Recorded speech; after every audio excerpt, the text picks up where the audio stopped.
Galera, beleza? Hoje eu vou estar mostrando aqui o hack de Zombie Tsunami, quer dizer, olha aqui, já de começo temos o market aqui, ó. Olha só o tanto de dinheiro.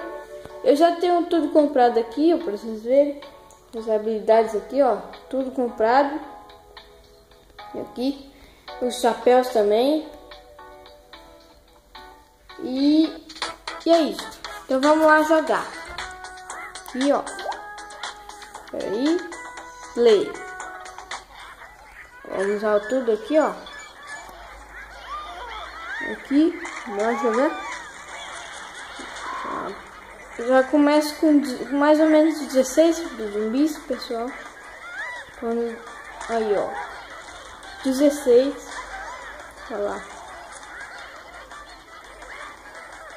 E é somente de dinheiro esse hack, né? De moedas. Para o Zombie Tsunami. Olá. É bem difícil jogar e segurar a câmera. Tô aqui sozinho.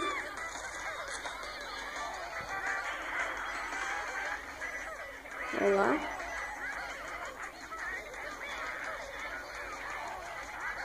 Aqui já uma habilidade de 3 estrelas que eu comprei tudo.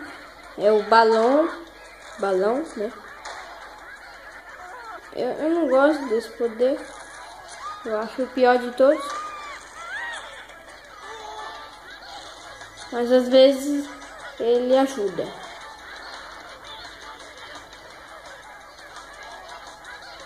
Né? Vamos lá.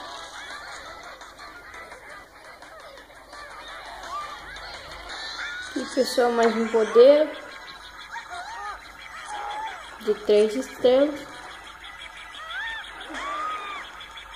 Esse aqui no começo ele solta só um raio, pessoal, mas com todos os upgrades, né, melhorias, ele fica com 3 raios. E às vezes é bom.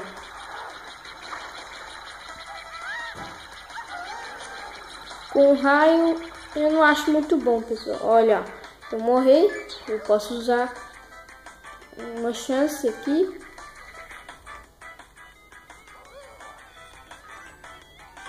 Vamos ver se eu consigo sobreviver.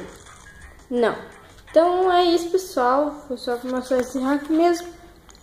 Aí a missão, completei a missão. Ganhei mais 900. Vamos lá. Aqui mais uma parte. Opa. Apertei 2 vezes. Então foi isso, pessoal. Meu recorde é 63. Você pode tentar conectar no Facebook, mas eu acho bem difícil. Então é isso, pessoal. Foi só para mostrar esse hack mesmo. Então valeu, falou e fui!